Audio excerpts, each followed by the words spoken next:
Bonjour et bienvenue à tous à ce deuxième webinaire qui s'inscrit dans le cadre d'un cycle et qui est le fruit d'un partenariat entre BPI France, la Banque Populaire et la Fondation Création d'entreprise. Un webinaire destiné au monde de l'entreprise et plus particulièrement à la clientèle entreprise de la Banque Populaire. Le thème de ce webinaire va porter sur risque de change, comment protéger sa rentabilité. Et je voudrais aussi remercier, avant d'introduire nos panélistes et intervenants du jour pour ce webinaire, Madame Marslaoui, bonjour.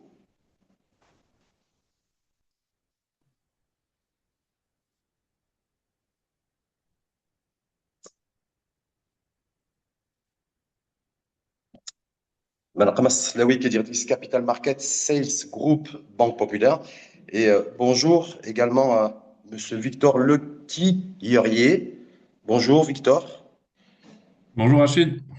Je rappelle, donc je vous présente, je rappelle que vous êtes responsable risque pays à la direction de l'évaluation des études et de la prospective chez BPI France, partenaire du groupe Banque Populaire.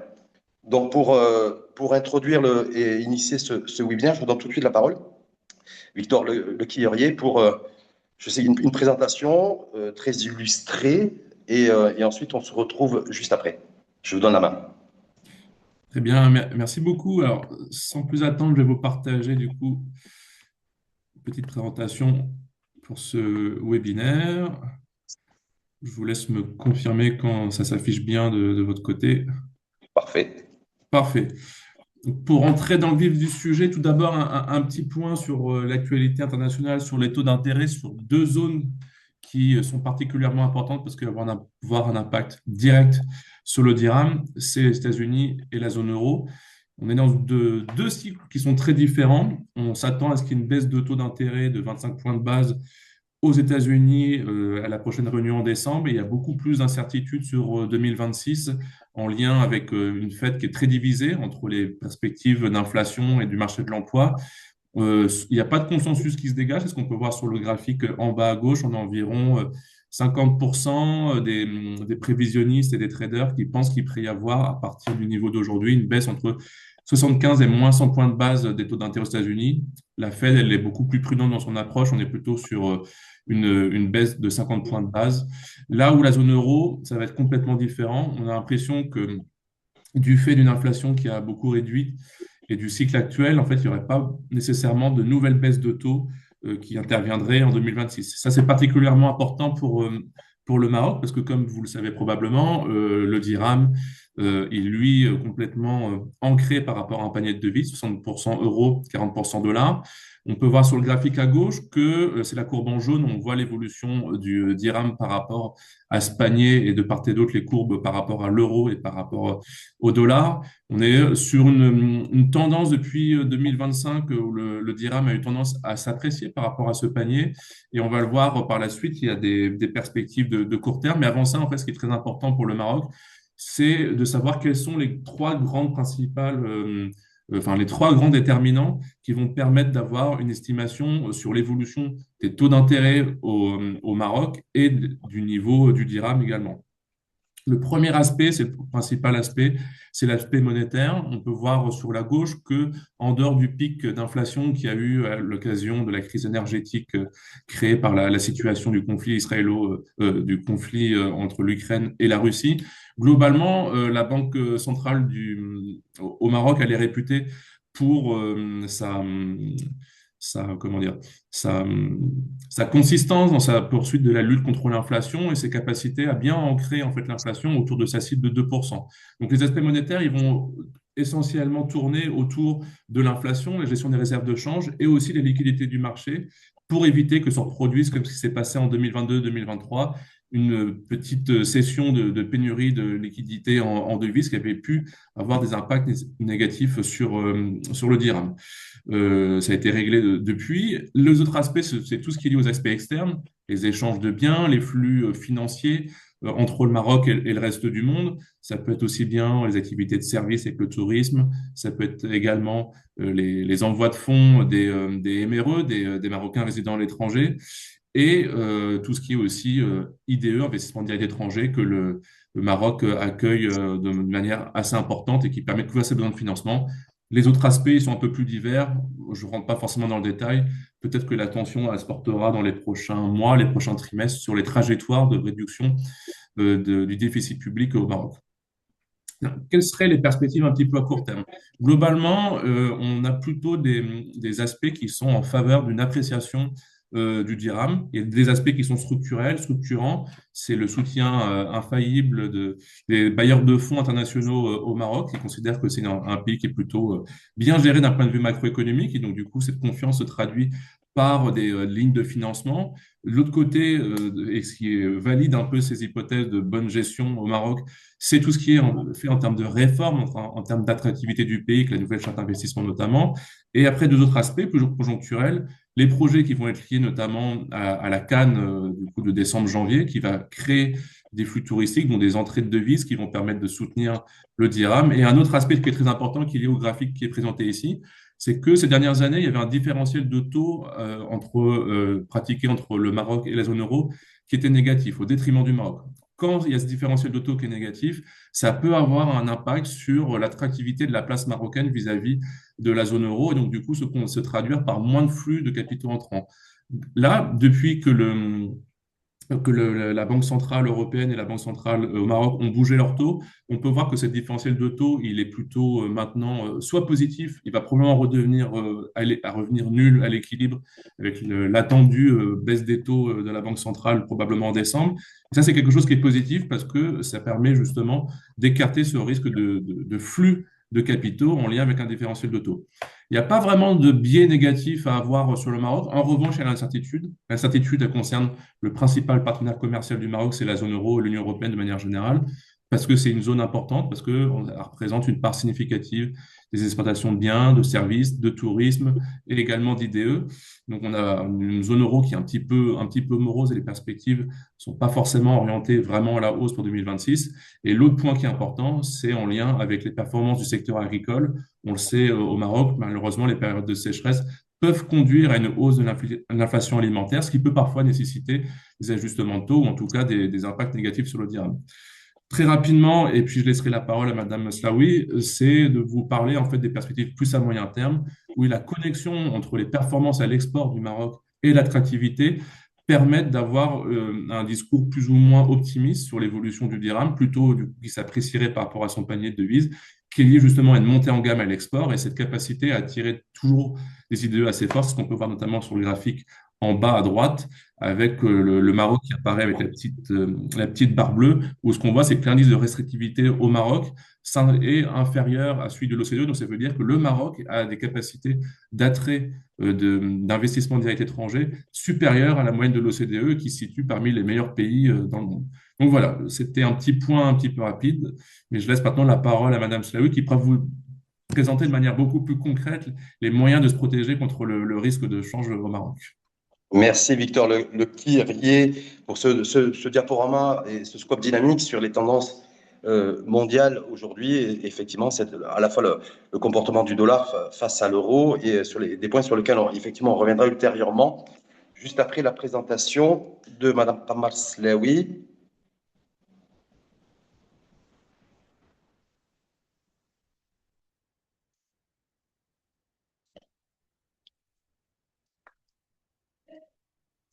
Qu'on va retrouver tout de suite. Tout de suite, tout de suite.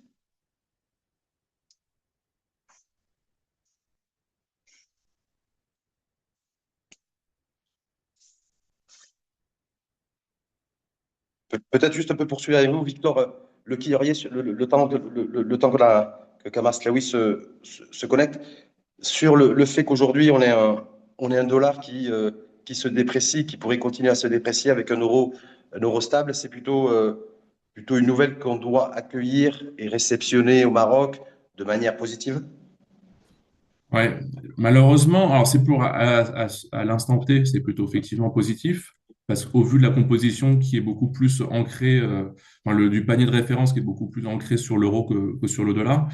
Après, le niveau du dollar, c'est très difficile d'avoir une idée très claire, et on peut pas se dire que ce qui se passe depuis le début de l'année va perdurer dans le temps, justement en lien avec ce cycle de baisse des taux aux États-Unis qui ne fait pas vraiment consensus au sein même de la Réserve fédérale américaine Et à partir de ce moment-là, on pourrait avoir peut-être des éléments, surtout si la croissance finalement s'avère assez résiliente, que finalement il n'y ait pas forcément de nouvelles baisses de taux aux États-Unis. Et ça va plutôt dans le sens en fait d'une appréciation du dollar. Mais pour l'instant, on a très peu en fait de visibilité parce qu'il y a eu le shutdown récemment aux États-Unis. Avec le shutdown, malheureusement, certaines données économiques n'ont pas été publiées et ça donne pas beaucoup de vues sur les perspectives, l'évolution de l'inflation et du marché de l'emploi. Donc, pour l'instant, on navigue un peu à vue sur les perspectives économiques aux États-Unis, sur les trajectoires d'inflation et donc, du coup, sur les trajectoires de taux d'intérêt du dollar. Et ce que vous disiez précédemment, le fait que la Banque Centrale Européenne, en tout cas au niveau de la zone euro, d'un point de vue monétaire, ça serait la tendance serait beaucoup plus au statu quo. Hmm. Ça, pour le Est-ce coup, que là, est-ce que ça veut dire aussi? Oui, ouais, ça, pour le coup, c'est quelque allez-y. chose de plutôt bon signe parce que c'est ce que je vous montrais sur le petit graphique, c'est que le différentiel de taux d'intérêt entre la zone euro et le Maroc est maintenant à l'équilibre. Et à partir du moment où la Banque centrale européenne ne va pas réduire son taux d'intérêt ou ne va ni l'augmenter, il n'y aura pas en fait cette nécessité de la Banque centrale marocaine de s'ajuster par rapport à cette politique monétaire en zone euro. Et ça veut dire que globalement, en fait, la Banque centrale, si la Banque centrale du Maroc, elle aussi, adopte un statu quo, il n'y aura pas de risque que ça provoque des sorties de capitaux du Maroc vers la zone euro. Et à partir de ce moment-là, nécessairement, moins de fluctuations sur le dirham, ou alors des fluctuations qui ne seront liées que aux performances, notamment du secteur à l'export et à l'import du Maroc. Et donc, ça veut dire que d'un point de vue purement commercial, commerce extérieur, on sait que le commerce extérieur du Maroc, Union européenne, c'est à peu près 60-62% des échanges commerciaux. Est-ce que ça veut dire de facto, selon vous, Victor Lequerrier, que ben, il y aura une stabilité aussi sur, ben, sur le commerce, sur les prix et sur les échanges commerciaux dans leur ensemble? En tout cas, c'est l'hypothèse qui est actuellement retenue quand on regarde un petit peu en perspective perspective macroéconomique et les répercussions sur le taux de change au Maroc. C'est que globalement, on a plutôt on s'attend plutôt que les performances à l'export du Maroc se renforcent parce qu'il y a une montée en gamme, notamment sur des produits à plus forte valeur ajoutée et qui permettent du coup de générer beaucoup plus de recettes. Et en plus, il y a tout ce phénomène qui est en lien avec la Coupe du Monde, la prochaine Coupe du Monde de football, et Oui. ça qui va amener beaucoup d'investissements dans les infrastructures, ça soit au niveau notamment des systèmes de transport. Il y a quand même des perspectives qui sont assez globalement positives au Maroc, à l'export, indépendamment des fluctuations du dirham. Et ça, en principe, ces fluctuations positives vont dans le sens d'une appréciation progressive au vu du régime de change avec la bande fluctuante de plus-moins 5%. Mais on est plutôt sur globalement, en tout cas, la vision que nous avons chez BPI France, c'est que l'appréciation du Maroc en termes de risque, c'est plutôt un bon risque et qu'il y a des niveaux de risque qui sont assez maîtrisés, notamment sur le risque de change. Maîtrisé et prévisible, est-ce que ça veut dire qu'on rentre dans une séquence plus de stabilité, en fait, Oui, de stabilité monétaire? c'est le scénario, en tout cas, le scénario un petit peu central qui est retenu. En l'état actuel des choses, effectivement, on est plutôt sur un scénario maîtrisé avec une volatilité limitée et un dirham qui est plutôt stable.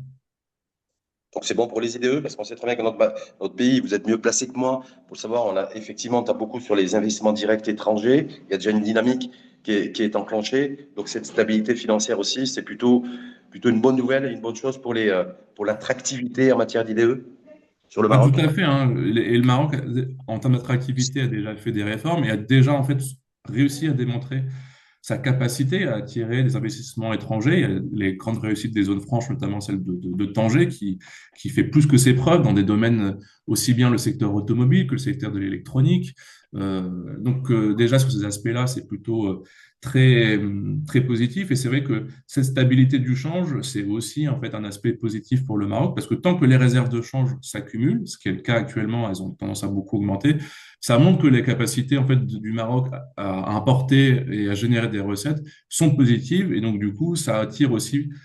Faut aussi voir enfin c'est aussi comme ça qu'est vu le Maroc par l'Europe, mais aussi par la Chine de plus en plus, que c'est une ouverture en fait aussi sur le reste.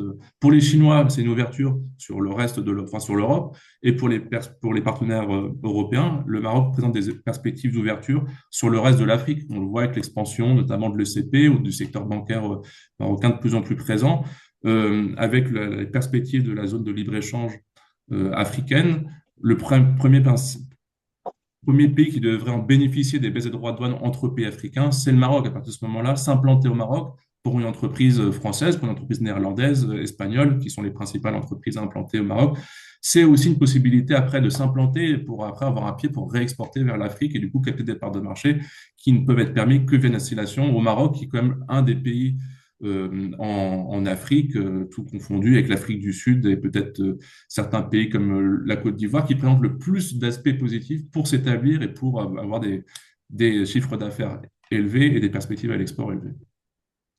Donc, pour revenir sur la thématique de ce webinaire d'aujourd'hui, risque de change, comment protéger sa rentabilité. On voit bien que déjà cette perspective de stabilité financière et de stabilité monétaire est déjà peut-être, ou pas, vous direz, Victor Lequerrier, c'est déjà un premier bouclier.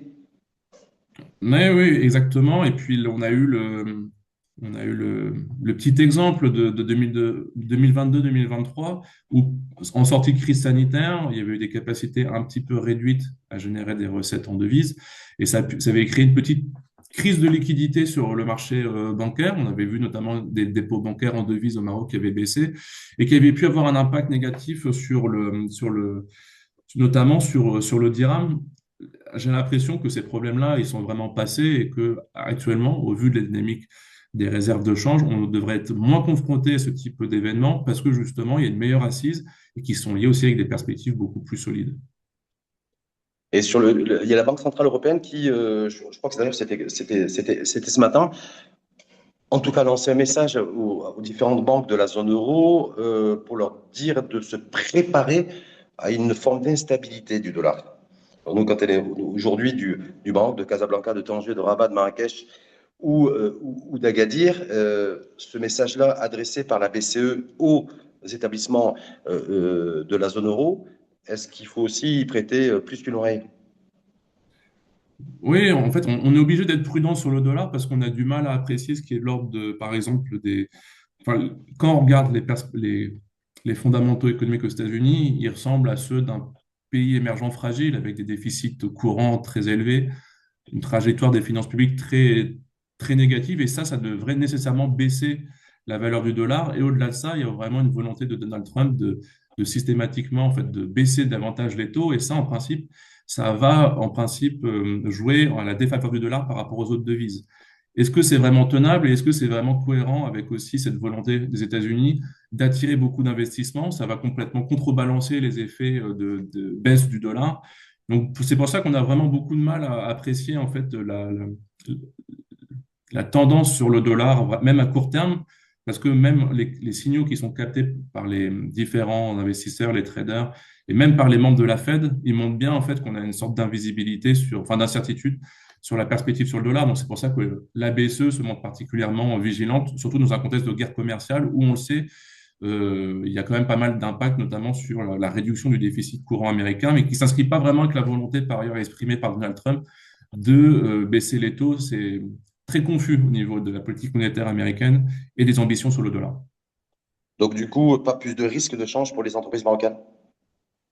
Par rapport à l'exposition au dollar, Oui, ça, alors peut-être c'est que la Madame grande. Slaoui est revenue, donc peut-être que Ouais, elle sera en tout parce que cas capable de nous dire comment s'en protéger si jamais ce type d'événement comment s'en se protéger, produit. effectivement, ça va être la partie de Madame Sleoui, mais se dire, voilà, aujourd'hui, protéger ses marges, protéger sa rentabilité, lorsqu'on est ouvert à l'export, mais également à l'import, avec, même s'il y a une inflation qui est maîtrisée aujourd'hui au niveau des intrants, cette séquence et cette conjoncture globale d'une tendance de la dépréciation du dollar et plutôt d'un statu quo de l'euro, comment appréhender tout ça en fait? Est-ce qu'il faut déjà se dire qu'on a changé de paradigme, qu'on est rentré dans un monde aujourd'hui avec des cycles extrêmement courts, qu'il faut être agile et flexible lorsqu'on est une entreprise? Ah oui, tout à fait, hein. Depuis toute façon, depuis la crise sanitaire, on n'est que sur des séquences qui sont de plus en plus courtes, des enchaînements soit de crise, soit d'aléas qui peuvent être d'ordre varié. Le Maroc l'a expérimenté, malheureusement, il y a aussi les aléas climatiques. Mais sur les aléas financiers, effectivement, ça incite à beaucoup plus de vigilance et beaucoup plus d'agilité, notamment parce que on manque de data, on manque d'analyse et de données précise sur l'évolution du dollar et ça nécessite du coup de se couvrir, même si on est là, quand le dollar se déprécie par rapport aux autres devises, c'est un risque qui est moins élevé qui est porté par les entreprises, mais il faut quand même du coup se couvrir en fonction des accords qu'on a enfin, sur les swaps, etc., quoi.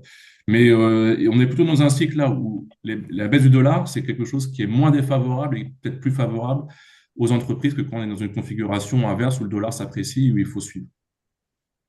Donc, c'est plutôt. Donc, Positif. on rentre dans une séquence aussi au niveau du Maroc de bon, cette libéralisation, cette flexibilité du monétaire, avec sous la forme de la progressivité dans cette séquence, ce que vous disiez très bien, d'ailleurs, le descriptif que vous avez fait, dépréciation monétaire, en tout cas au niveau du dollar et une stabilité au niveau de l'euro, on y va. Finalement, la philosophie de la progressivité, c'est peut-être la bonne méthode. En tout cas, c'est quelque chose qui va être confortable, peut-être plus confortable pour le Maroc, parce que comme ce que j'imagine, on parlera peut-être plus tard, il va y avoir cette volonté en fait de flexibiliser le régime de change, de passer d'un régime de change qui est ancré par rapport à un panier à peut-être des bandes de fluctuation qui soient plus larges, ou en tout cas de passer à un régime de change qui soit beaucoup plus flexible et flottant, qui soit en fonction de l'offre et de la demande de dirhams sur le marché. Et à partir du moment où on est sur des séquences beaucoup plus courtes comme ça, je pense que tant que les paramètres économiques du Maroc se renforcent, comme c'est actuellement c'est le cas, ça va offrir de plus en plus de marge pour après la Banque centrale faire les bons choix pour bien timer son processus de flexibilisation et d'avoir de plus en plus de marge de manœuvre, que ce soit sur les taux d'intérêt ou sur l'évaluation des réserves de change, pour réussir cette transition. Et dans tous les cas, de toute façon, même en cas d'aléas négatifs et imprévisibles qui toucheraient malheureusement les pays émergents et notamment le Maroc, il y a quand même cette capacité, enfin cette ligne de financement du FMI qui est là toujours en ligne de fond et qui est vraiment un appui sur lequel le Maroc peut se reposer à n'importe quel moment pour pour faire face à des scénarios qui soient des scénarios adverses et qui ne soient pas du tout ceux qu'on prévoit actuellement et qui pourraient peut-être générer un petit peu plus de volatilité sur le court terme. Donc, c'est ce niveau d'incertitude, comme le Maroc n'est pas forcément affecté directement grâce à ces bonnes perspectives, c'est pas forcément quelque chose qui va affecter l'économie marocaine et donc pas affecter les marges de la Banque centrale. Et, non, et pas non plus les marges des entreprises marocaines? Bah, après, c'est la configuration des entreprises marocaines, c'est très différent selon si on est une entreprise qui se situe à l'import et à l'export.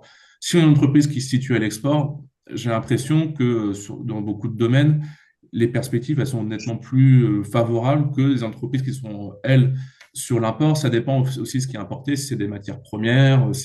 C'était très difficile d'avoir un avis. Est-ce que c'est vraiment du cas par cas selon les entreprises? Et je pense que c'est ce que notamment, quand on s'adresse à la Banque populaire, par exemple, c'est justement d'avoir un traitement qui soit en lien avec la situation économique de l'entreprise et de voir quels sont les meilleurs outils pour être justement bien couvert par rapport au risque de change.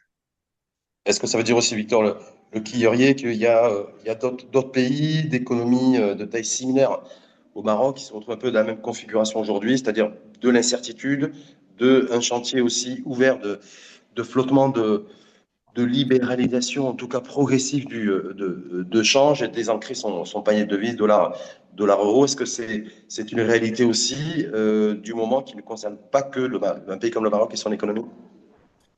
Le Maroc, c'est spécifique parce que cet ancrage à la fois au dollar et à l'euro, il est assez spécifique.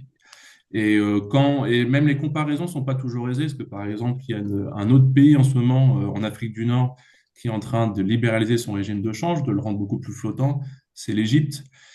L'Égypte, c'est comme un pays qui fait des crises de balance de paiement tous les 5 ans environ, et qui là a enfin adopté un régime de change beaucoup plus flexible, donc qui va s'exposer à une plus forte volatilité. Mais c'est pas du tout comparable parce que les types d'investissements qu'attire l'Égypte ne seront pas ceux qu'attire le Maroc, et les perspectives à l'export du Maroc sont bien supérieures à celles de l'Égypte. Mais c'est pas forcément les incitations pour aller investir au Maroc ne sont pas du tout les mêmes que pour aller investir en Égypte. Donc, par rapport aux autres pays qui sont dans des régimes de change similaires, on ne peut pas faire de vraies comparaisons. Et en tout cas, quand on en fait et qu'on arrive à avoir un cadre à peu près similaire, le pays qui s'en sortirait le mieux, ou en tout cas celui qui présente le plus de potentiel en termes de niveau, en termes de trajectoire, c'est clairement le Maroc. Et c'est clairement le Maroc parce que c'est aussi un pays qui, dans le cadre de la réorganisation des chaînes de valeur mondiales, qui sont en lien avec la crise russo-ukrainienne, qui sont en lien avec les droits de douane imposés par Donald Trump, c'est un pays qui arrive justement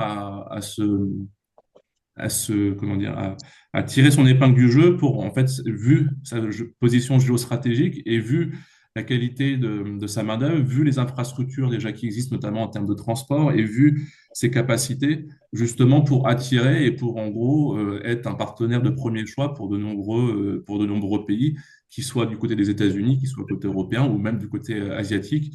Et on le voit, hein, il y avait déjà eu une première. Apparemment, c'est beaucoup l'Europe qui s'intéressait au Maroc. On a vu qu'il y a beaucoup d'investisseurs émiratis depuis maintenant 10 ans qui investissent dans le pays. Et le Royaume attire aussi beaucoup de nouveaux pays. On le voit de plus en plus, notamment avec des pays asiatiques, surtout la Chine, mais aussi le Japon.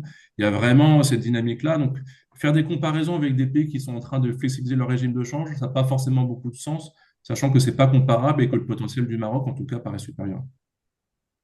Et dans une perspective justement de flexibilité de change, il y a eu tout un débat en interne avec les économistes marocains et nord-africains d'ailleurs, de dire aussi ben, cette diversification, vous venez d'y faire référence, Victor Le Quillerier, ça diversifie aussi vers le Pacifique avec un pays, avec un pays comme la Chine, on le voit avec les gigafactories, les investissements qui sont annoncés. Donc, se dire aussi, peut-être que dans ce marché flottant d'offres et de demandes en termes de perspective, c'est peut-être y introduire aussi le yen chinois. Ouais, Donc, alors c'est quelque chose qui est dans l'air du temps. en tout cas, oui, on le voit hein, quand on regarde les réserves de change, de change de la Banque centrale du Maroc, on voit que ça se diversifie de plus en plus. Mais pour l'instant, il n'y a pas de raison à ce que ça se diversifie davantage parce que les principaux clients et les principaux partenaires à l'import, ça reste quand même beaucoup de pays européens. Et à partir de ce moment-là, diversifier les réserves de change, c'est bien pour stabiliser notamment le bilan de la Banque centrale, mais si ça ne correspond pas à une demande locale par exemple, de yuan, ça ne sert pas forcément à grand-chose en fait de diversifier davantage ses réserves de change. La Banque centrale du Maroc, elle le fait avec beaucoup de justesse à ce stade. Si ça se, si la, si à l'avenir, le Maroc est amené à beaucoup plus échanger avec d'autres pays africains dans d'autres devises que l'euro et le dollar, ça aura un intérêt de diversifier les réserves de change. Mais pour l'instant, les investissements qui sont réalisés par des Chinois, ils sont faits principalement dans les devises déjà classiques, donc souvent en euros, en dollars. Mais effectivement, le Maroc est amené à avoir de plus en plus de partenaires en termes de commerce, de biens et de services, et aussi en termes de flux financiers. Et ça serait tout naturel qu'il y ait de plus en plus de réserves de change qui ne soient pas que de l'euro et du dollar. Mais ça interviendra dans une phase postérieure, à partir du moment que là, le régime de change tel qu'il est, c'est de l'euro-dollar. Les réserves, c'est du coup beaucoup d'euros-dollars et c'est en lien avec le commerce international et l'exposition à la zone euro. Est-ce qu'il faut avoir un œil très averti sur l'inflation? Nous sommes, comme beaucoup de pays et beaucoup d'économies dans le monde, en plein débat budgétaire. Je sais que c'est un débat d'ailleurs qui est très, très, très animé au niveau de l'Hexagone. Mais il est aussi chez nous. Il y a des choix budgétaires aussi qui ont été introduits pour plus de justice sociale et la réduction aussi des inégalités alpha spatiales et sociales. Et le gouverneur de la Banque centrale, il y a quelques semaines, je crois que c'était fin septembre d'ailleurs, a rappelé le repositionnement et le positionnement beaucoup plus affirmé de la Banque centrale sur d'avancer beaucoup plus sur le ciblage de l'inflation qui pourrait un petit peu repartir à partir de 2026. Et en même temps, 2026, c'est une année test au niveau du Maroc, a priori, pour la politique monétaire et ce nouveau régime de change qui va être mis sur les rails avec un rythme progressif. Inflation, régime de change, flexibilité, année test 2026. Le, comment dire, c'était un peu ce que je présentais sur un des graphiques. Historiquement, l'inflation, elle est plutôt maîtrisée au Maroc. Le principal aléa, il repose sur l'inflation alimentaire. L'inflation alimentaire, malheureusement, elle dépend des conditions météorologiques. Donc, la saison des pluies, c'est à partir de maintenant que c'est important jusqu'au mois de février-mars, je crois, au Maroc. Et c'est ça, en fait, qui peut jouer sur un changement de trajectoire, ce qui ferait que l'inflation dépasse la cible de la BAM. Euh, a priori, pour l'instant, les prévisions d'inflation elles sont toujours comprises dans cette cible de la BAM. Il n'y a pas forcément de raison de s'inquiéter par rapport à une dérive inflationniste. En tout cas, il n'y a pas de signaux faibles ou signaux forts qui nous amèneraient à penser que l'inflation exploserait du jour au lendemain. Et de toute façon, et après, c'est vrai que vous évoquiez notamment la conjonction, la connexion entre la trajectoire budgétaire et, et l'inflation. J'ai l'impression que là où les prix ne bougent pas beaucoup aussi au Maroc, parce que comme dans beaucoup de pays émergents de la région MENA ou la région en Afrique, il y a beaucoup de prix qui sont administrés. L'objectif, c'est que certains prix qui sont liés à des subventions soient un peu plus flexibles. Et c'est notamment un des engagements qui ont été pris vis-à-vis du FMI. J'ai l'impression qu'avec notamment les récents événements sociaux, qu'on aura le gouvernement aura moins de marge pour justement baisser certaines subventions, par exemple. Et ça va dans le sens du coup d'une meilleure maîtrise de l'inflation, parce que les prix resteront plus ou moins fixes. Mais même dans un cas de figure où il devait y avoir peut-être un effort supplémentaire qui était mené sur une réduction des dépenses au Maroc qui serait lié à des réductions de subventions, il n'y avait pas de risque de dérapage inflationniste en lien avec, ou en tout cas qui aurait été très momentané et qui pourrait nécessairement jouer sur le pouvoir d'achat sur un laps de temps très réduit. Mais globalement, ouais, la réputation, en tout cas, de la Banque centrale au Maroc, de la BAM, c'est qu'elle est tout à fait crédible dans ses interventions et que le respect de son mandat repose sur l'ancrage du dirham et sur l'inflation. Et ces deux missions qu'elle arrive à mener, en tout cas jusqu'à maintenant, avec beaucoup de justesse. Donc, pas de.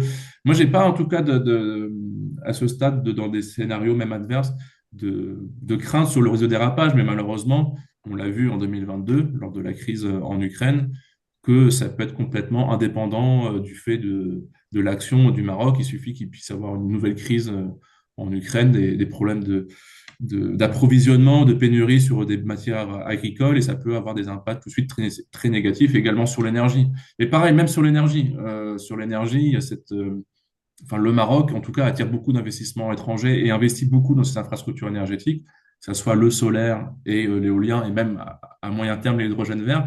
Et ça, c'est autant d'atouts pour le Maroc pour réduire sa facture d'importation d'énergie et du coup d'être moins dépendant des cycles sur les prix du gaz et du pétrole. Donc, il y a beaucoup d'éléments qui laissent à penser que même en trajectoire d'inflation et de trajectoire de budgétaires différentes, il n'y a pas forcément de dérapage inflationniste au Maroc. Peut-être un léger rebond éventuellement, mais Oui, effectivement, un rebond, comme mais vous qui disiez très resterait. bien. Oui, tout à fait.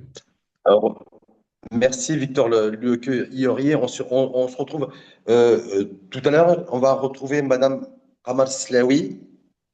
Oui, très bien, merci. Madame Slaoui. Oui, Donc, je rappelle, alors, directrice Capital Market Sales, groupe Banque Populaire. oui. Alors, je vais vous présenter rapidement, justement. C'est bon, vous l'avez à l'écran? Oui, voilà, Oui. parfait. Très bien. Parfait.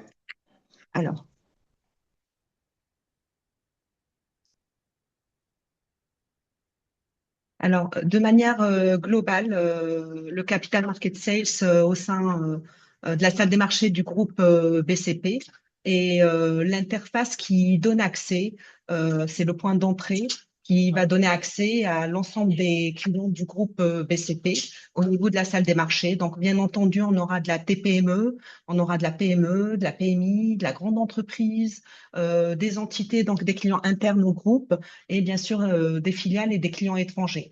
Donc, ce point d'entrée va permettre aux clients, selon son besoin, de traiter diverses opérations selon la nature de son besoin. Il faut savoir que nous sommes certifiés ISO 9001 depuis 2017 et aujourd'hui, la vocation majeure du Capital Market Sales, que j'appelle par raccourci le CMS, c'est d'accompagner et de proposer des stratégies de couverture du risque de change sur mesure au profit d'une clientèle qui a des besoins spécifiques, vraiment avec un accompagnement, je dirais, personnalisé. Pour résumer, comment peut-on accéder au niveau de la salle des marchés? Donc, il y a quelques prérequis. pour le processus de négociation. Tout simplement, c'est une obligation réglementaire, donc le contrat cadre des prestations et services financiers que le client signe, c'est un contrat tout simplement qui va expliquer les droits et les obligations des deux parties, donc du client quand il accède à la salle des marchés. Je donne un exemple tout simple. L'ensemble des communications sont enregistrées sur un téléphone enregistreur. Donc les confirmations se font la majorité par téléphone, d'autres par voie électronique. À ce moment-là, lorsqu'il y a un besoin qui est décelé pour un client qui est importateur ou exportateur, ou les deux tout simplement, il y aura la mise en place d'une salle de marché. Après, ça sera paramétré au niveau de nos systèmes d'information et au moment où les opérations sont traitées, il y a un suivi de dénouement. Chaque opération fait l'objet du point d'entrée au niveau du capital market sales. Donc, c'est le front office. L'opération est négociée. Par la suite, une fois qu'elle est négociée, saisie dans le système, confirmée avec le client selon l'ensemble c'est-à-dire des modalités, elle est transmise à notre middle office qui va suivre la conformité, le suivi des risques et par la suite transmise de manière bien sûr automatisée à notre back office qui va gérer la diffusion, la confirmation et la comptabilisation. Alors, pour rentrer dans le cœur du sujet, parce qu'on parle de rentabilité, de risque de change, on l'a bien vu un petit peu, notre approche commerciale, elle est basée sur la centricité client. C'est-à-dire que nous souhaitons accompagner au quotidien l'ensemble des importateurs, des exportateurs, ou les deux, parce qu'un jour où ils peuvent être sur un domaine d'activité où il n'y a que de l'import et par la suite, ils commencent à exporter de manière progressive. Donc, d'abord, c'est une écoute qui est très active avec le client. C'est une relation globale qu'on construit pour vraiment déterminer, pouvoir identifier les besoins du client pour avoir un accompagnement qui est spécifique. Est-ce que c'est un client c'est-à-dire qui est exposé sur le risque de change? Est-ce qu'il est exposé sur de la commo, donc de la matière première? Est-ce qu'il a des remboursements ou une couverture de prêt avec des bailleurs de fonds? Bref, l'orientation client va permettre d'identifier les besoins du client pour avoir une approche par la suite proactive et vraiment répondre à ses besoins. Alors, ça se concrétise par une proximité, un accompagnement et des actions commerciales. Il faut savoir qu'au niveau de la salle de marché, donc le Capital Market Sales accompagne le groupe BCP à travers notre présence dans divers salons au niveau national ou international et dans des approches aussi sectorielles et régionales. Donc, on se déplace au niveau de chaque banque populaire régionale pour pouvoir rencontrer nos clients, pour pouvoir répondre à leurs questions, pour pouvoir leur expliquer. Et bien sûr, c'est-à-dire concrétiser par la suite dans une relation globale des opérations. Si on veut construire une stratégie de couverture du risque de change, bien entendu, toutes les questions que j'ai listées ne sont pas du tout exhaustives, mais c'est juste pour avoir un aperçu. On va se poser la question d'abord quand on est face à notre partenaire, donc le client, quel est le profil du client? Est-ce que c'est un client qui est importateur? Est-ce qu'il est exportateur? Ou bien les deux? Quel va être l'impact réel du risque de change au niveau de sa trésorerie, on en a parlé, au niveau de sa marge commerciale, au niveau de sa compétitivité. Nous sommes dans un marché en pleine mutation où la compétitivité est de mise et bien entendu, c'est-à-dire tout en accompagnant le tissu économique marocain qui est majoritairement composé de TPME. On va se poser comme question quelle est l'exposition en devise de ce client. Est-ce qu'il est exposé sur que de l'euro ou bien sur du dollar ou bien sur du dollar canadien, majoritairement, comme l'a si bien dit Monsieur Le Quillerier. Donc, la plupart des échanges, c'est-à-dire commerciaux, sont libellés en euros ou en dollars. Donc, on va voir sur quelle devise est exposé notre client pour vraiment comprendre quel est son risque de change. Il faut lui poser la question, donc bien sûr, tout ça se fait à travers des actions commerciales, des rencontres one-to-one, pour savoir quel est l'horizon d'exposition de ce risque de change. Est-ce qu'on part sur du court terme, 3 mois, 6 mois? Est-ce que l'horizon dépasse une année? Pourquoi j'insiste sur l'horizon d'exposition? Parce que les stratégies de couverture vont être bien entendu différentes. S'il s'agit d'une importation sur 30 jours ou sur 3 mois, si le client dispose d'un échéancier qui est ferme ou pas. Donc, j'enchaîne sur la question suivante, c'est-à-dire est-ce qu'il existe des contrats fermes? Donc, est-ce qu'il y a une maîtrise réelle de l'échéancier d'importation ou d'exportation ou c'est juste des échéanciers qui sont prévisionnels? Après, on va chercher à comprendre l'activité du client. Bien sûr, il y a une expertise sectorielle. Nous avons des experts métiers qui sont spécialisés avec une approche sectorielle.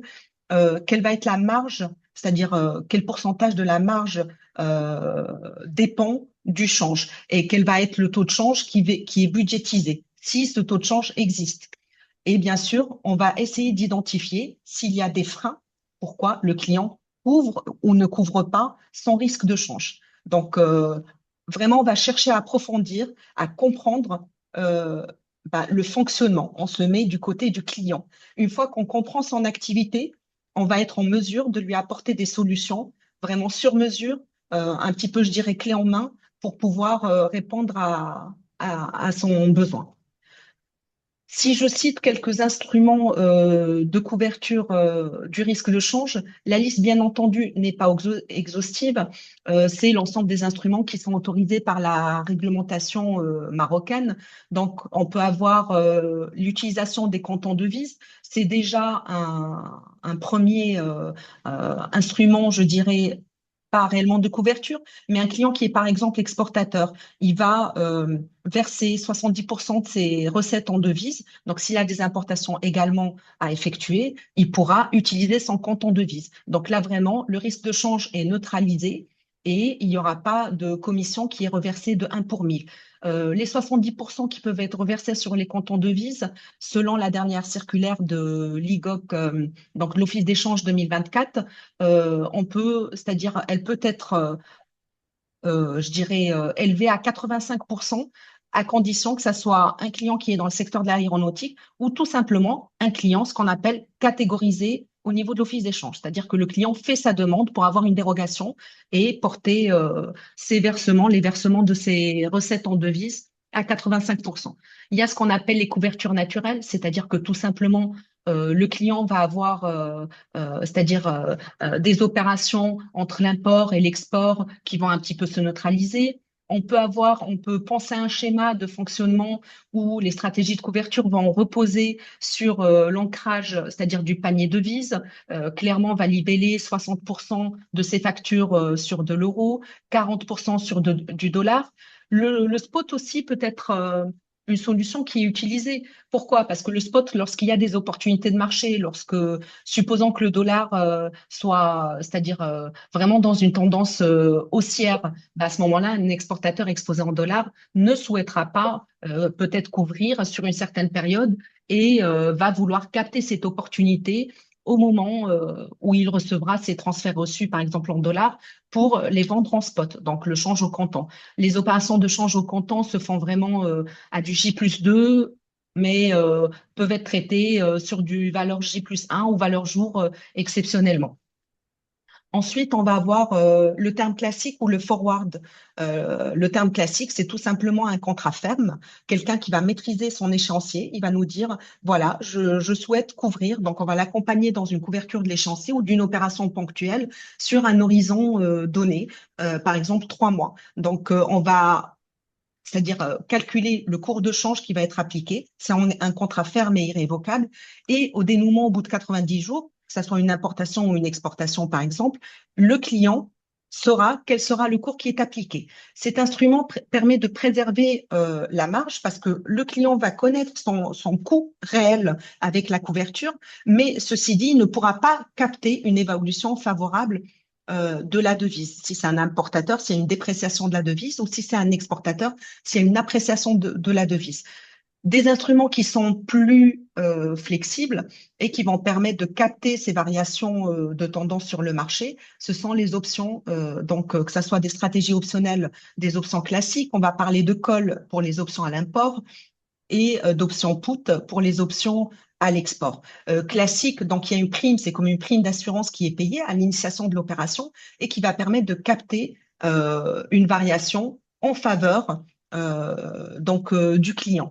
À ce moment-là, l'option, bien sûr, elle a un coût. Certains clients vont nous dire je ne souhaite pas décaisser une prime à l'initiation de l'opération. Donc, bien entendu, il y a des stratégies optionnelles qui sont faites avec des coûts à prime réduite ou bien tout simplement des coûts nuls, ce qu'on peut appeler des tunnels, des zéro cost, où l'amplitude, c'est-à-dire captée de la variation, va être comprise dans un couloir ou bien où on va avoir voilà, deux bornes. Ce sont des principaux instruments de couverture qui existent actuellement, mais bien entendu, il faut savoir que l'ensemble de ces instruments ne sont pas exhaustifs, qu'il n'y a pas une seule méthode pour couvrir, que souvent euh, le client, c'est-à-dire structure sa couverture dans un mix produit.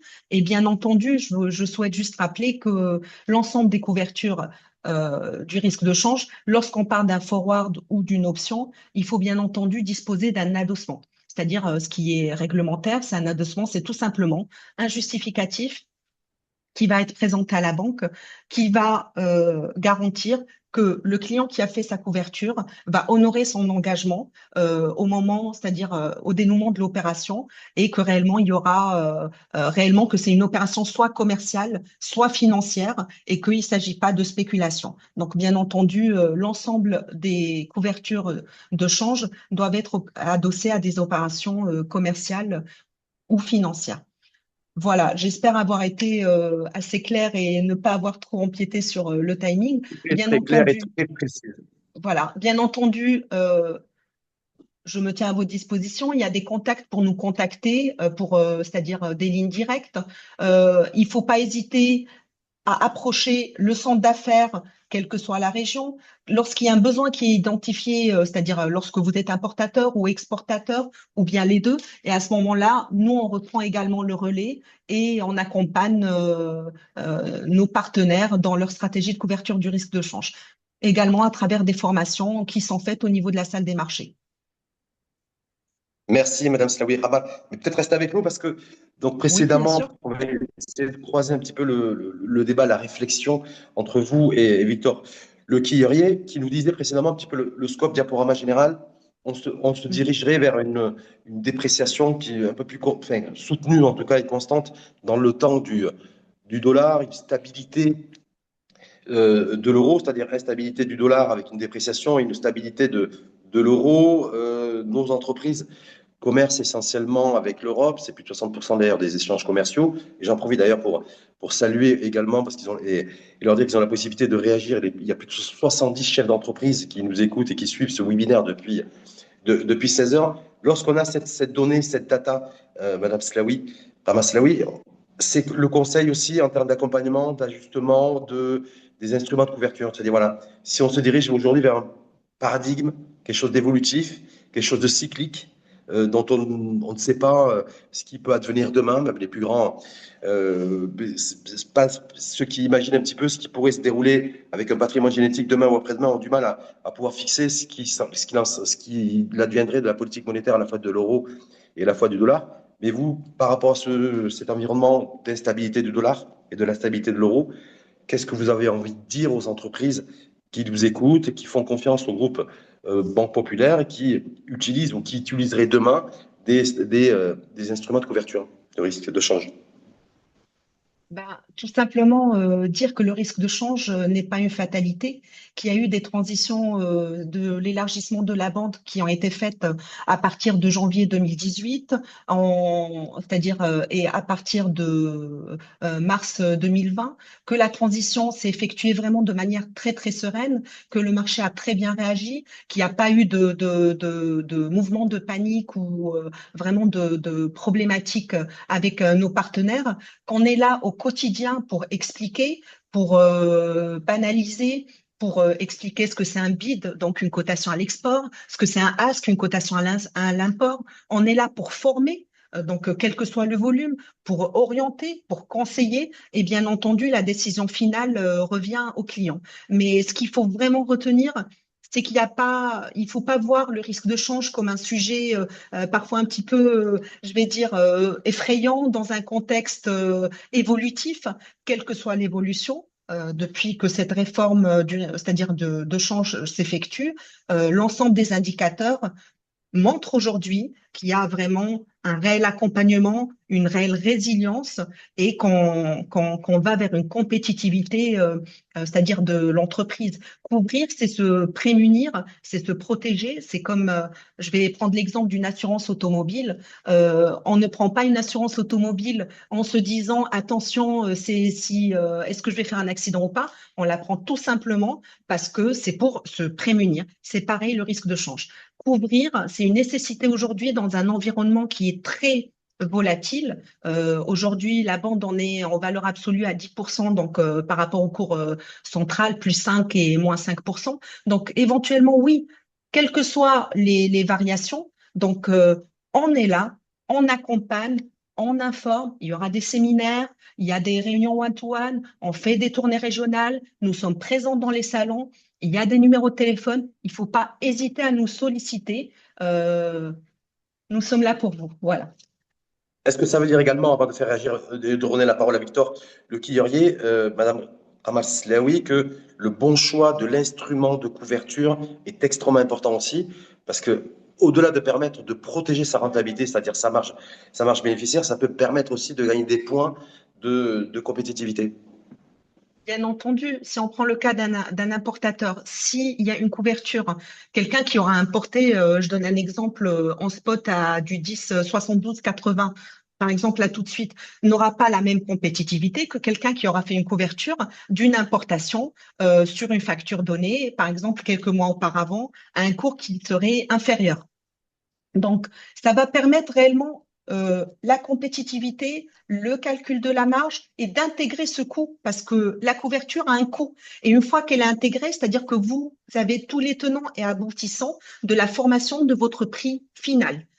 Bien entendu, euh, l'un des freins au niveau de la couverture peut être la méconnaissance un petit peu du marché, se dire c'est compliqué, se dire attention, je ne comprends pas la volatilité et pourquoi, mais justement notre rôle c'est de rassurer, c'est de pouvoir accompagner et d'être présent pour expliquer tout ce contexte qui est très agité et en perpétuel mouvement. Mouvement est plein d'incertitudes également. Dernière petite question avant de revenir et de redonner la parole à Victor Le Quillerier. Est-ce que le coût, il y a une variabilité aussi en fonction de qu'on est une entreprise qui est tournée vers l'export, orientée export, ou plutôt une entreprise importatrice, ça dans un premier temps. Et est-ce que c'est conditionné aussi vis-à-vis du secteur d'activité dans lequel on opère? Alors, déjà, ce n'est pas du tout le cas. C'est pas le coût n'est pas conditionné. Je donne un exemple. Une couverture à terme, son prix est déterminé par plusieurs facteurs. Donc, ça va être le cours spot au niveau du marché réel, en temps réel, au moment où on va échanger, plus ce qu'on va appeler des points de swap. Des points de swap dépendent de la durée, l'horizon, par exemple 3 mois ou 2 mois, et dépendent sur quelle devise on est exposé. Quand on fait une couverture à l'import, il y a un taux d'emprunt du dirham, donc, et ensuite un taux de placement de la devise. C'est ce différentiel de points qui va être impacté sur les 90 jours, qui va nous constituer le prix final, donc le cours à terme. Donc, le cours n'est pas déterminé en fonction si c'est un secteur A, un secteur B pour ne pas en citer, ou un secteur C, auront, s'ils consultent au même moment, selon les mêmes conditions de marché et de liquidité, parce que c'est très important, comme c'est un marché d'offres et de la demande aujourd'hui qui s'auto-régule plus ou moins, auront le même cours de sortie. Donc, le cours ne dépend pas du secteur, pour être clair. Et est-ce que l'exposition à la devise, qu'on soit exposé au dollar ou à l'euro, est-ce qu'il y a une variabilité et une approche différenciée? Alors, l'approche va être différenciée, bien entendu, dépendamment du moment où on souhaiterait couvrir, selon les niveaux de l'euro-dollar, selon le niveau de liquidité, selon le niveau actuel existant du panier. On a du 60% pour le panier dirham, payé à 60% sur de l'euro et 40% sur du dollar. Ceci dit, quand il y a des opportunités pour l'euro, par exemple à l'export, c'est qu'il va y avoir des opportunités à l'import au niveau du dollar. Pourquoi? Parce que les deux devises sont inversement, c'est-à-dire corrélées. Donc, quand l'euro va s'apprécier, forcément, de manière vraiment très succincte, à prendre le dollar va se déprécier. Il y aura toujours des opportunités sur une année. L'essentiel, c'est d'anticiper c'est d'étudier les échéanciers, c'est d'étudier les cycles d'importation ou d'exportation, savoir sur quel secteur on est, parce que tous les secteurs ne traitent pas de la même manière, n'ont pas tous les mêmes stratégies de couverture, dépendamment est-ce que c'est une importation qui est ponctuelle ou bien qui est récurrente. Quelqu'un qui a des importations ou des exportations récurrentes toute l'année, bien entendu, ne va pas couvrir son risque de change comme quelqu'un qui a une importation ponctuelle pour une machine ou autre. Donc voilà. Merci, Kamarslaoui. On se retrouve tout à l'heure. Victor Lequérier, qui est toujours là, parce Toujours que je ne le là. vois pas à l'écran, toujours là. Peut-être un commentaire par rapport à la fois à la présentation, à la presse, quand on est connecté, on dit la presse, de Madame Slaoui Kamal, et à tout ce qui a pu être développé sur, effectivement, l'acteur de référence, groupe Banque Populaire, c'est les instruments, enfin, en tout cas, comment il appréhende un petit peu tous ces enjeux à la fois de volatilité monétaire des principales devises internationales, et puis l'accompagnement qui se fait sur le terrain, du day-to-day, accompagnement personnalisé, pour accompagner ces entreprises, dont une partie d'ailleurs nous écoute, pour se prémunir, pour avoir le sens de l'anticipation et pour optimiser aussi les coûts et faire en sorte aussi de protéger sa marge et peut-être aussi de pouvoir bien l'augmenter également si on fait le bon choix d'instruments de couverture de régime de change. Alors, moi, j'ai pas d'approche purement opérationnelle que Mme Slaoui, mais effectivement, quand je discute avec d'autres opérateurs de change, que ce soit en France ou dans d'autres pays, c'est exactement ce type d'arguments qui sont mis en avant. Et c'est que c'est, ça peut être peut-être que complexe à premier abord, mais c'est vraiment des thématiques sur lesquelles il ne faut pas avoir peur, parce qu'à partir du moment où on s'expose en exportant ou en important, on doit nécessairement se couvrir. Et le risque de change, effectivement, c'est très important de choisir le bon outil en fonction de l'horizon et en fonction de la devise. Et c'est que j'ai l'impression, alors j'ai pas vraiment c'est difficile d'avoir les chiffres agrégés, mais ce qu'on peut voir dans un pays comme le Maroc, c'est que ce mouvement de libéralisation du taux de change, qui est intervenu en plusieurs étapes, 2018-2020, j'ai l'impression qu'il s'accompagne également, alors ça peut-être même Cédric pourra le confirmer, par une disponibilité accrue en fait de moyens de se couvrir, et c'est tout à fait en fait ce qu'il faut faire, parce que le meilleur moyen pour que les entreprises soient incitées à aller sur ce type de couverture, c'est qu'il y ait plusieurs opérateurs qui puissent en proposer selon les catégories d'opérations, et pour éviter que, comme ce qui peut se passer dans d'autres pays émergents, où ils ont des marchés bancaires un petit peu moins matures, ils ont cette capacité, ils ont moins de capacité à se protéger contre le risque de change, et ça est directement porté par les entreprises, et du coup, généralement, ça implique que des aspects en termes de rentabilité, parce qu'il faut se provisionner par rapport à ces deux risques qui ne sont pas du tout couverts, ou alors à des coûts qui sont exorbitants, parce que le marché ne permet pas, le marché bancaire ne propose pas de proposer des produits en dehors qu'à des très grosses entreprises, parce que sinon c'est beaucoup trop cher à rentabiliser. Mais j'ai l'impression que c'est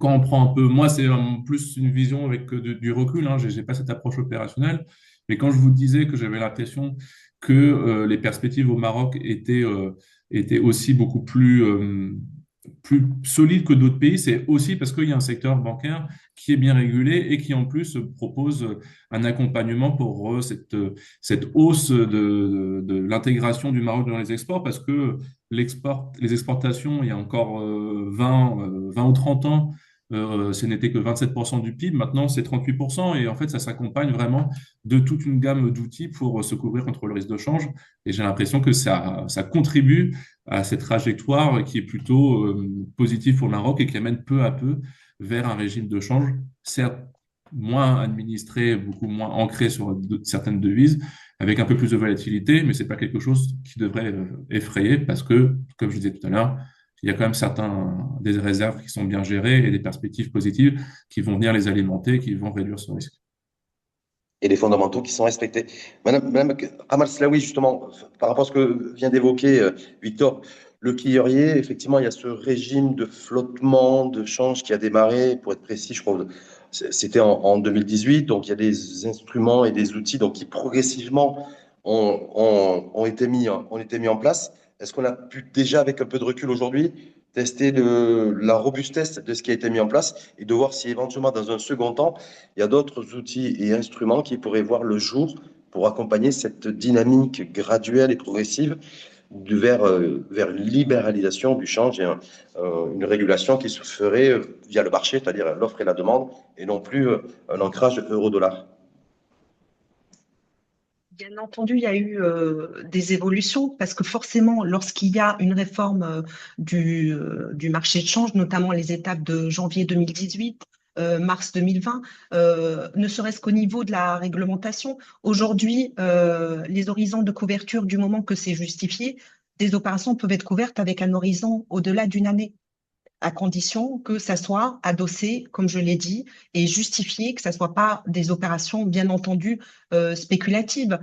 Pareil, la dernière circulaire qui a été publiée permet la couverture également des dividendes. Donc il y a par l'office d'échange. Donc il y a aujourd'hui un panorama, un marché avec vraiment un dynamisme qui est amorcé pour répondre aux attentes des clients qui sont exposés sur le risque de change. Je donnerai un autre exemple également. Les adossements, les importateurs peuvent couvrir 30% de leur chiffre d'affaires basé sur la moyenne des 3 dernières années sans présentation de justificatif à l'initiation, attention, j'entends bien, à l'initiation de l'opération, mais justifier l'adossement au moment du dénouement, moyennant la présentation d'une attestation. Donc oui, il y a un marché qui est évolutif, il y a une réglementation qui est évolutive. Oui, bien sûr, il y aura de nouveaux produits qui pourraient voir le jour, dépendamment c'est-à-dire des réformes qui pourraient être mises en place, même si on n'a pas de visibilité à ce jour sur ce qui pourrait passer, ce qui pourrait se passer, pardon. Mais le marché aujourd'hui, je le répète, il y a une résilience très importante, il y a une robustesse très importante. Nos opérateurs d'il y a quelques années continuent à nous contacter aujourd'hui, nos partenaires. Donc vraiment, on voit ces dynamiques. Il y a les publications de l'Office d'échange qui vont nous donner les indicateurs sur les recettes, sur les importations catégorisées. Donc oui, on voit cette dynamique qui est vraiment amorcée et où il n'y a pas de crainte à avoir parce que, comme je l'ai dit tout à l'heure, il y a un accompagnement et tout se fait, ce qu'il faut retenir, de manière graduelle. Donc, comme je dirais, lentement mais sûrement. L'endormissement, d'ailleurs, c'est la philosophie de la Banque centrale, d'ailleurs. Mais Exactement. on voit bien aussi dans les différents plans, feuilles de route des différents pouvoirs publics et ministères, on voit bien que la tendance sur du court et moyen terme, c'est favoriser la robustesse de nos PME, de nos Oui. ETI, de notre TPME. Vous avez vu la nouvelle charte d'investissement, d'ailleurs, qui a mis en place toute une batterie, d'ailleurs, d'accompagnement, d'aide, de soutien et de subventions aussi attribuées à cette PME. Est-ce que ça veut dire aussi que dans un avenir, sur le court ou moyen terme, ça veut dire aussi des instruments qui pourraient voir le jour spécifiquement pour la TPME en termes d'instruments de couverture de régime de change? Alors, les instruments qui existent répondent aux besoins, quelle que soit la catégorie, la segmentation, je dirais, de l'entreprise, que ça soit une TPME, une PME, une grande entreprise.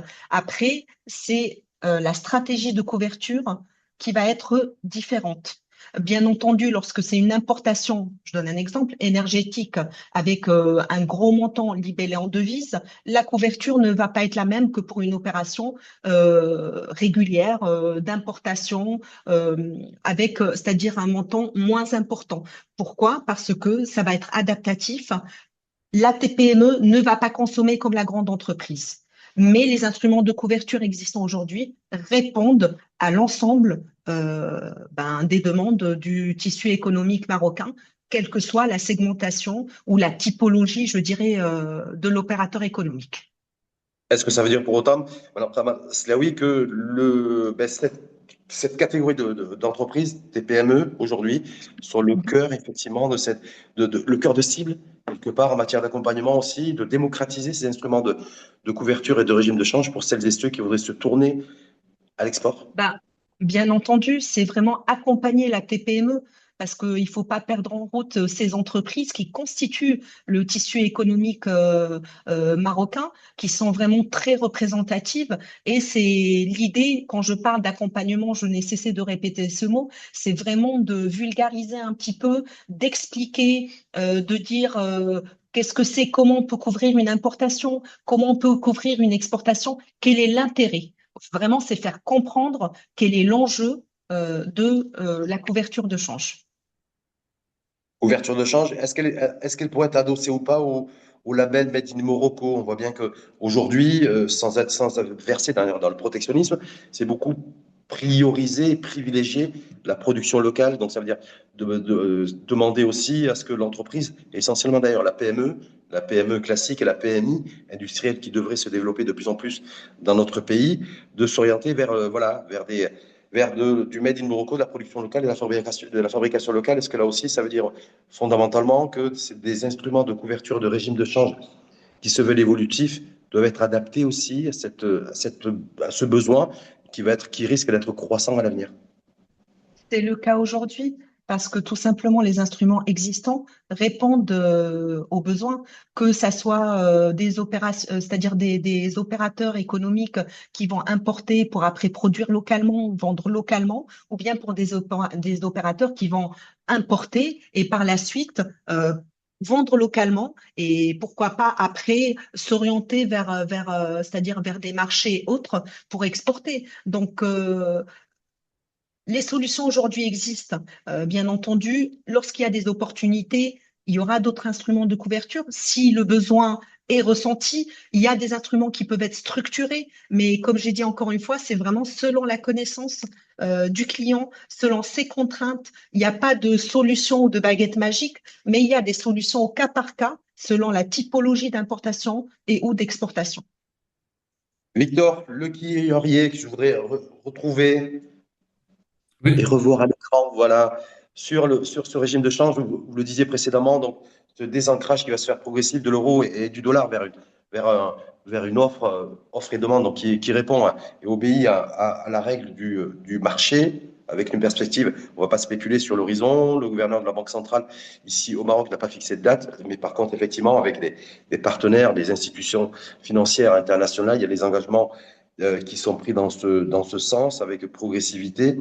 Et en même temps, il y a un propos qui a été tenu par Abdel Jouari, donc gouverneur de la Banque centrale, sur lequel je souhaiterais vous faire réagir, en disant qu'effectivement, on ne devrait pas, c'est-à-dire le Maroc, pour autant abandonner les bandes de fluctuation pour garder la main sur le marché. Est-ce que ça veut dire qu'on peut effectivement, du coup, se diriger vers une progressivité, une flexibilité du régime de change avec un flottement? C'était une bande de 2,5 fois 2, donc on était sur 5% de la décision qui a été prise il y a quelques années. Mais quoi qu'il en soit, il y aura toujours ces bandes de fluctuation qui seront encadrées. moi je pense que c'est la meilleure manière de procéder. Ce que souvent on voit quand il y a des programmes FMI dans des pays qui font face à des problèmes de balance des paiements. C'est pas du tout le cas du Maroc, mais il y a cet accompagnement et c'est un peu la recette magique qui est souvent proposée, c'est de dire il faut absolument libéraliser le régime de change. Il faut que l'offre et la demande ne soient les seules conditions qui permettent de déterminer le niveau d'évolution de la devise au jour le jour. Quand on part d'un régime comme celui du Maroc, c'est beaucoup plus habile justement de procéder par étapes. Et c'est pour ça que ce que je vous disais tout à l'heure, que j'imaginais que les prochaines étapes, même si elles n'ont pas été annoncées, ça va être sur un élargissement progressif de la bande. Et même si on était dans une autre configuration, où du jour au lendemain, la Banque centrale du Maroc souhaitait procéder différemment en annulant peut-être ces bandes de fluctuation, parmi les autres pays émergents, il y a des pays où la devise, enfin c'est aussi le cas de pays d'économies développées, et des pays où la Banque centrale n'intervient pas. Elle détermine dans le cadre de son mandat qu'elle n'interviendra pas sur sa devise. D'autres pays se laissent la possibilité d'intervenir momentanément, de manière sporadique, sur le marché d'échange pour essayer de rétablir la valeur, assurer certaines formes de stabilité. Quand elles subissent des pressions tant à la hausse, parce que souvent ça peut avoir des répercussions négatives sur la compétitivité, mais également à la baisse. Et ça, c'est des choses qui existent notamment dans beaucoup de pays asiatiques où on voit des banques centrales qui interviennent de temps en temps sur le marché d'échange quand elles estiment que ça peut générer des tensions sur l'inflation, sur la compétitivité, sur la stabilité financière.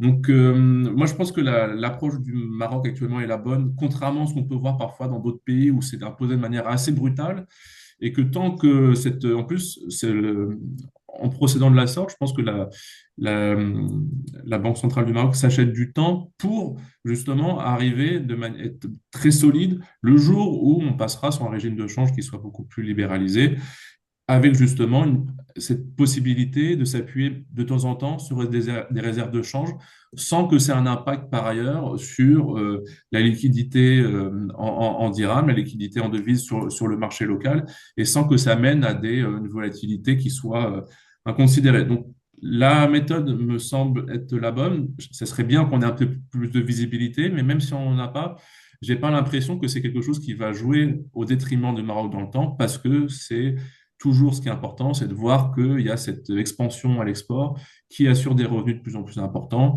qui se concrétise par une hausse des dépôts bancaires en devises dans le système, que on a beau avoir le Maroc, par exemple, par rapport à un pays comme des pays voisins comme la Tunisie, l'Algérie, il n'y a pas de nécessité d'avoir des contrôles de capitaux. Donc, ça veut dire que on est déjà dans un régime de change qui est certes administré, mais on n'a pas besoin d'avoir un contrôle pour éviter que ça parte dans tous les sens, parce que il y a cette réglementation, il y a une certaine forme de visibilité du système bancaire, du système de change et du système des flux de capitaux au Maroc qui rassure et qui se concrétise par une stabilité du système. Et il n'y a pas vocation à ce que cette stabilité elle vole en éclats le jour où la Banque centrale acte un changement. C'est ce que Madame Slaoui disait en 2018-2020. Il n'y a pas eu de changement majeur, en tout cas de perception, d'aversion au risque. Il n'y a pas de raison que ça se produise par la suite. Et dans tous les cas, si jamais il y a plus de volatilité, parce que ça, c'est la répercussion nécessaire d'une flexibilisation d'un régime de change, le principe, c'est effectivement cette démocratisation des outils de couverture, qu'on soit une PME, qu'on soit une entreprise, à des coûts qui soient abordables. Et c'est quelque chose, pareil, qui se construit au fur et à mesure. Et il y a plutôt que des signaux positifs par rapport à cette transition vers un régime de change beaucoup plus libéralisé.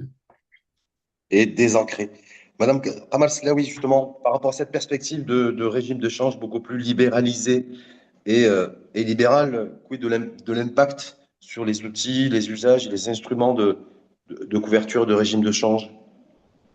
Justement, depuis l'élargissement de la bande qui est aujourd'hui à plus ou moins 5%, donc vraiment à 10% en valeur absolue depuis le 9 mars 2020, l'ensemble des opérateurs ont compris vraiment la nécessité de se couvrir parce que sur une même journée, nous allons avoir une volatilité qui va être très importante pour un même niveau euro-dollar. Donc, le cours de sortie, si on prend un euro dirham ou bien un dollar dirham, va évoluer bien plus rapidement, dépendamment de cette bande et des conditions du marché et de liquidité.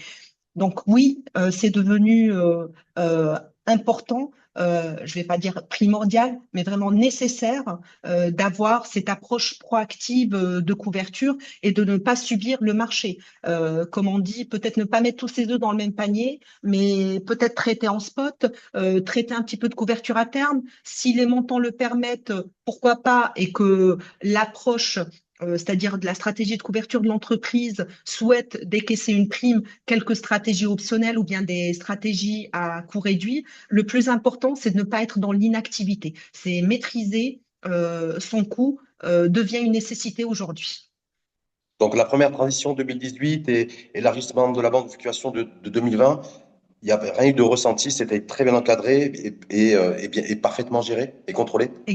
Exactement, vraiment, c'était une transition qui s'est faite de manière très fluide, très naturelle, avec des opérateurs qui n'ont pas senti vraiment, à part ces variations. Des fois, on avait peut-être une question, pourquoi ça a varié plus rapidement, mais ça a été absorbé par le marché. Et comme j'ai dit, c'est un marché aujourd'hui qui s'auto-régule et où on n'a jamais eu de problématique pour ne pas traiter telle ou telle opération même quand on atteint les niveaux, c'est-à-dire supérieurs ou inférieurs de la bande de fluctuation. Donc oui, c'est un marché qui est très très bien régulé, c'est important de le dire.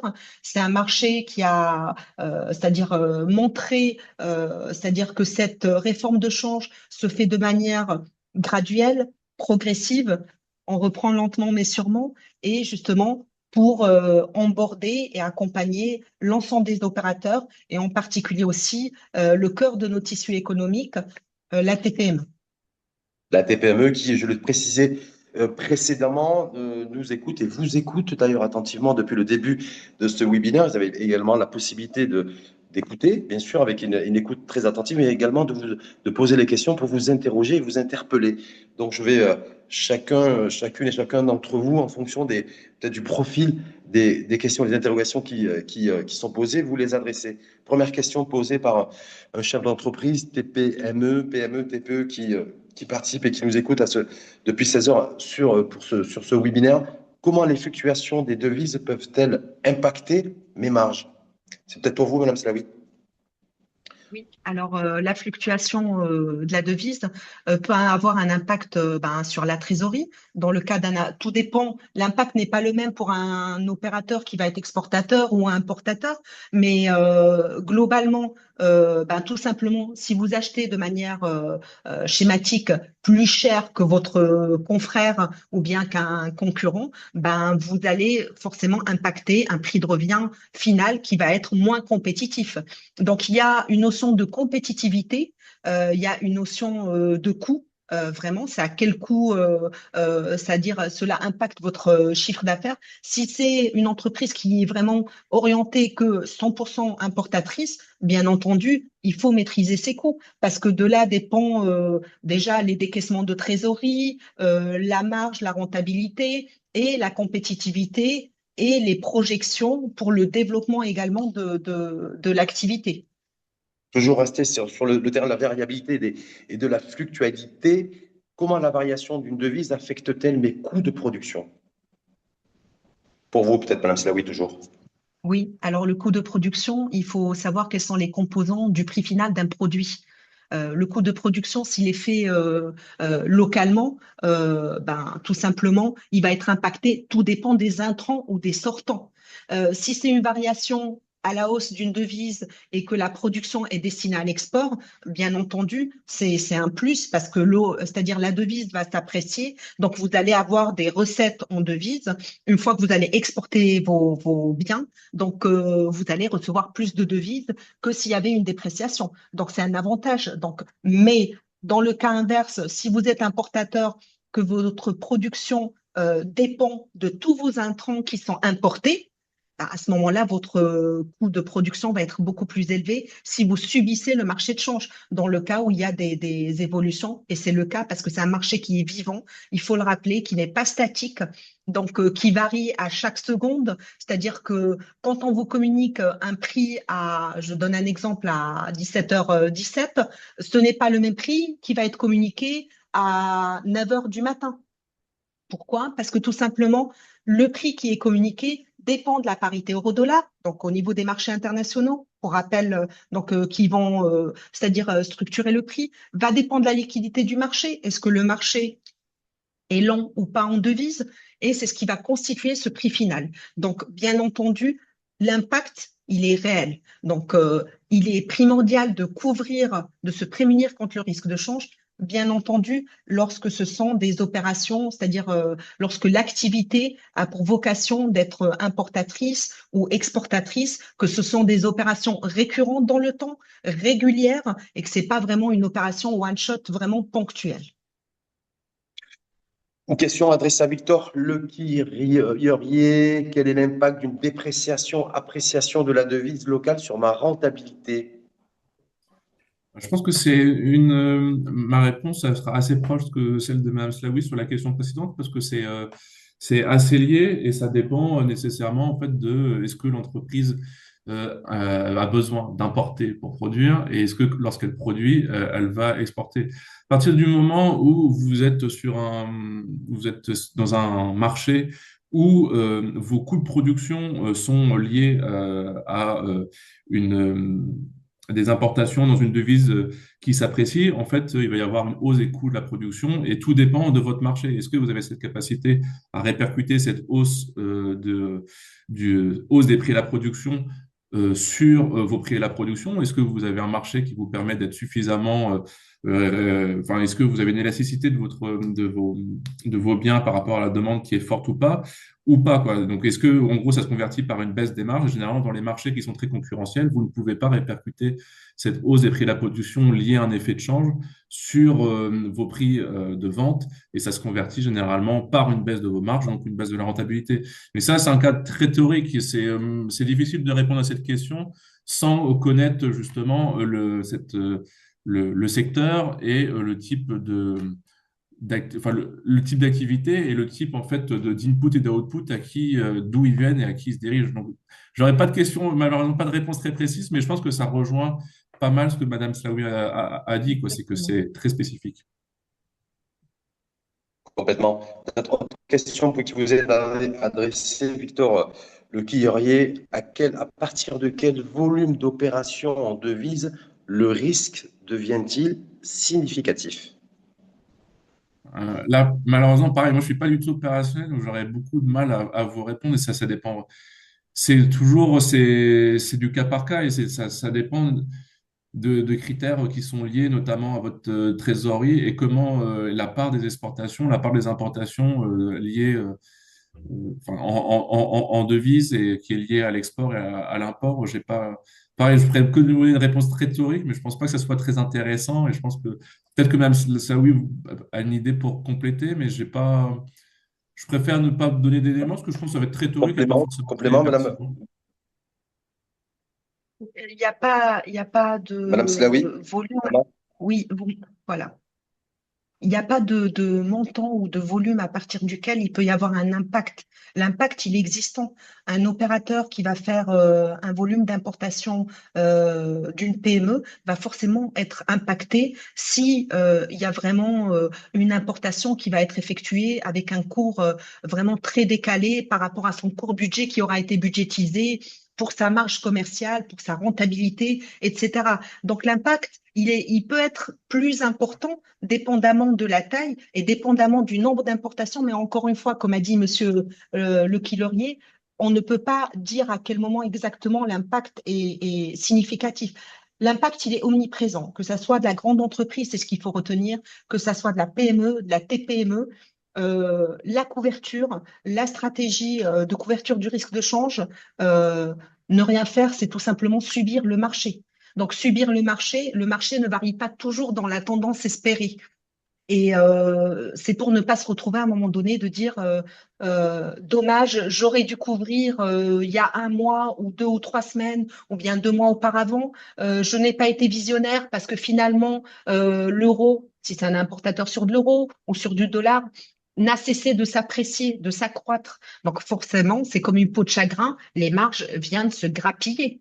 Donc l'idée, c'est de sécuriser. On n'est pas sur de la spéculation, on est vraiment sur sécuriser une activité, donc des importations commerciales ou bien, par exemple, pardon, des opérations, oui, commerciales, ou bien lorsqu'il s'agit d'opérations financières. C'est sécurisé, ça marche.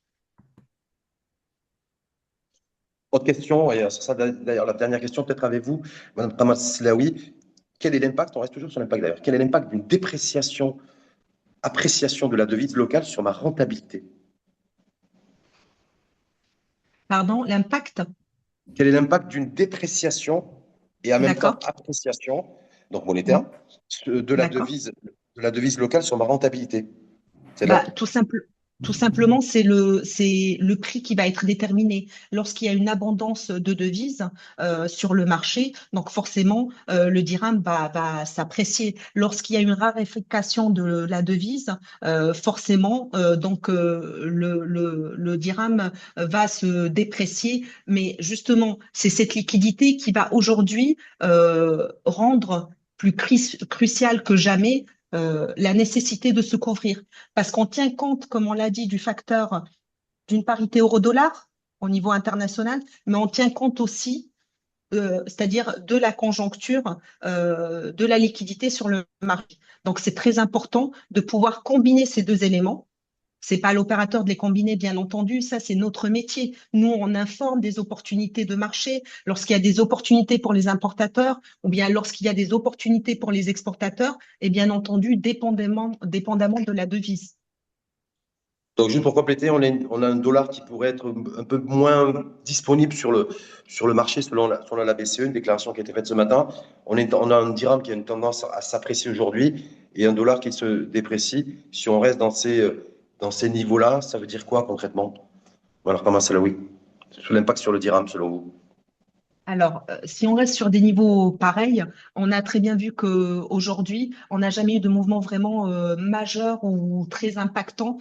Comme je l'ai dit, j'insiste sur ce plan-là, c'est que le marché est bien régulé. Il y a une résilience aujourd'hui qui fait qu'il n'y a pas de crainte à avoir. On a vu plusieurs événements géopolitiques qui ont fait bouger les marchés au niveau international et qui n'ont pas c'est-à-dire vraiment impacter ou bien créer des mouvements de panique loin de là. On est dans un marché qui est robuste. On est dans un marché où il y a vraiment de l'expertise. Nous avons des autorités qui savent très bien ce qui est fait aujourd'hui, tenant compte de tous les indicateurs, c'est-à-dire du marché national. Donc vraiment, c'est être très serein et avoir une confiance absolue dans le système, Et dans sa monnaie aussi. bien entendu. Merci infiniment à vous, Madame Ramaslaoui, je rappelle, directrice Capital Market Sales Group Banque Populaire. Merci également à Victor Le Quillerier. J'ai bien fini par bien prononcer son nom à la fin du webinaire. Donc, il était temps. Merci à vous, Victor Le Merci à Quillerier, vous. responsable risque pays à Merci. la direction de l'évaluation des études et de la prospective BPI France. Merci également à celles et ceux qui sont connectés à ce webinaire depuis 16 heures et qui ont suivi sans décrocher ce webinaire qui a duré 90 minutes et qui a été riche en informations sur tous les défis, enjeux, risques de change, comment protéger sa rentabilité. Et si d'ailleurs on se protège bien, si j'ai bien saisi les informations et les conseils de Madame Slaoui Kamal, c'est aussi on peut gagner des points de compétitivité, non pas que se contenter que de protéger que ce qu'on gagne, mais on peut gagner plus. Merci infiniment à vous. Merci au groupe Banque Populaire, merci à BPI France et merci à la Fondation Création d'entreprises FCE qui sont les trois partenaires en fait, ou les trois acteurs regroupés au travers d'un partenariat qui a pu et qui est à l'origine de ce webinaire, de sa création et de ce rendez-vous riche en informations et en analyses. Merci à toutes et à tous et à très bientôt. Merci, au Merci revoir. beaucoup. Merci. Au revoir. Au revoir.